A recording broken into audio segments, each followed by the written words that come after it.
Good morning, everyone, although by the time you're seeing this, it'll be afternoon.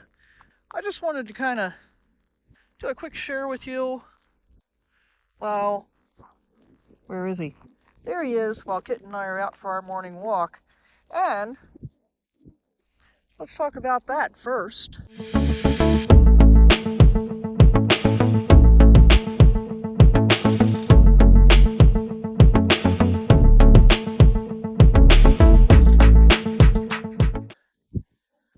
So first of all, what a beautiful place.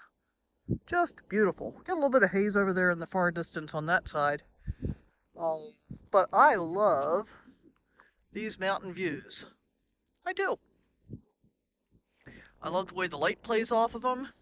I like that purple RV over there with its matching purple gremlin. And you get all kinds of things out here in the desert. Like, there's somebody over there in a van. I think they're pulling out. They just came in yesterday and they're leaving. I'm way back, kind of in the middle there.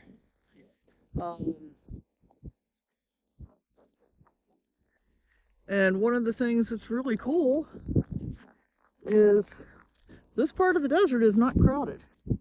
This is mid-January, and there's a bunch of people back over there, over close by me, and because we both have little dogs, we didn't want to be too close to them because there's a couple of big dogs and one of them is not friendly to little dogs especially.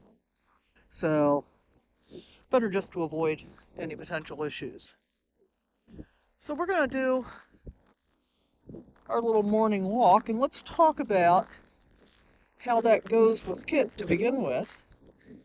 So one of the things I learned a long time ago, I've had a bunch of dogs, and I always walk with the leash in my left hand, because typically, hey Kit, leave that, leave it, thank you.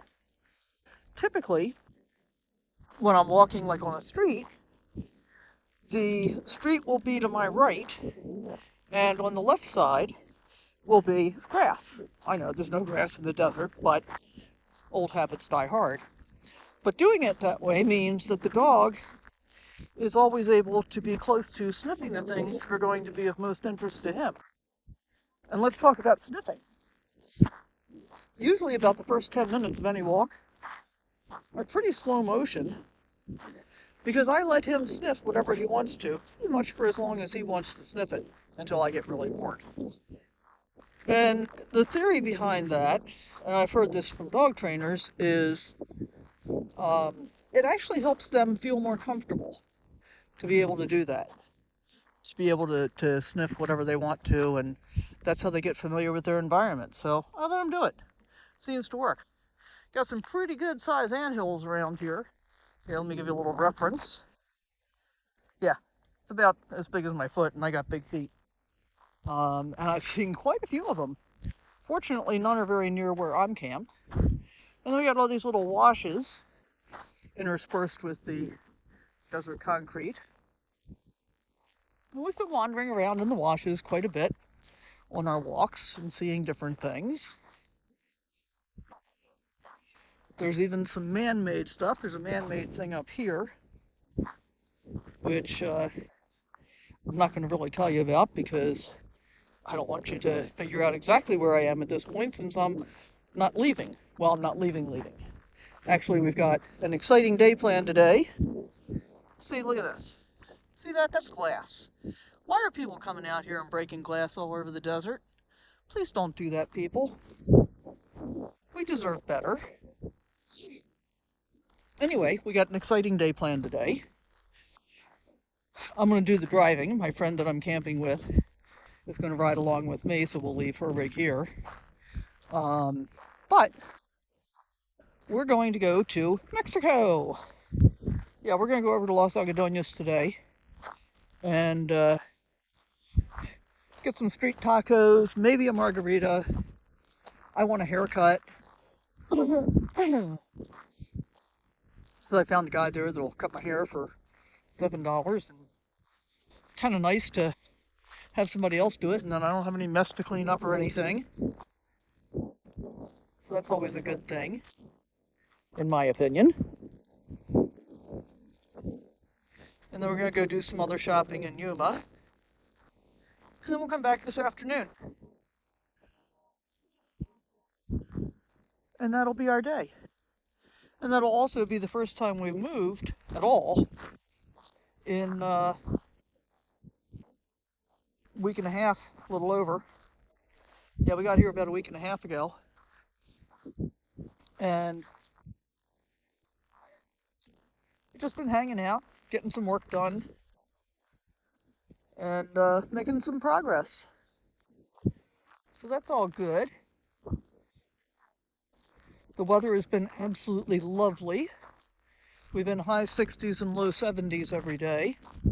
Had a few days with some clouds, but not too many. I think there might be some rain this coming weekend. Not sure about that. So basically, I'm not sure about a lot of things. Just saying. And oftentimes what you find out here is that there are groups of people camped together, but not always. So like there's a motorhome way over there in the middle distance. They're alone. Although interestingly, you can see that wash over there to the right of them. Somebody in Class C came up and basically parked in the bushes in the wash for about 3 days. And then they left a day or so ago. And then we've got another single toy hauler over here to the left. And they're alone.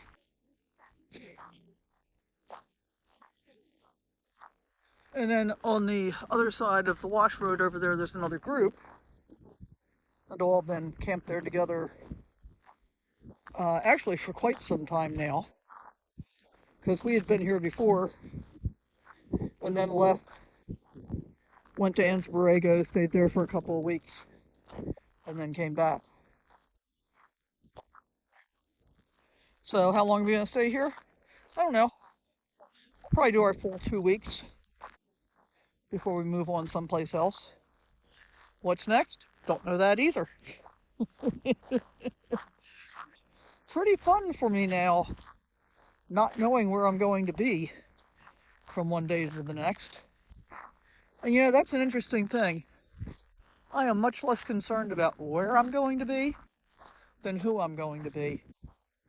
And one of the things I love about living this lifestyle is the ability to really focus on what's important.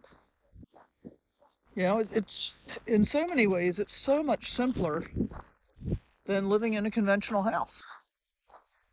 You know, it's in many ways much more fulfilling to me to be closer to nature.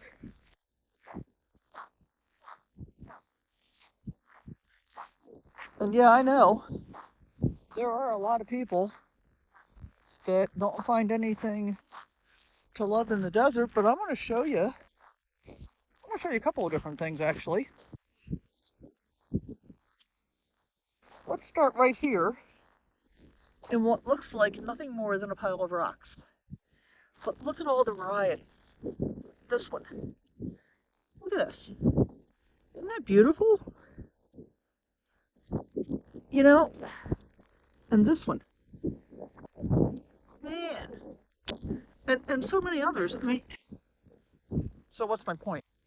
My point is, if you just pay attention just a little bit, you can find so many things of beauty, no matter where you are. And, at least for me, the opportunity to experience that, to take the time to think about it, you know, that's just priceless.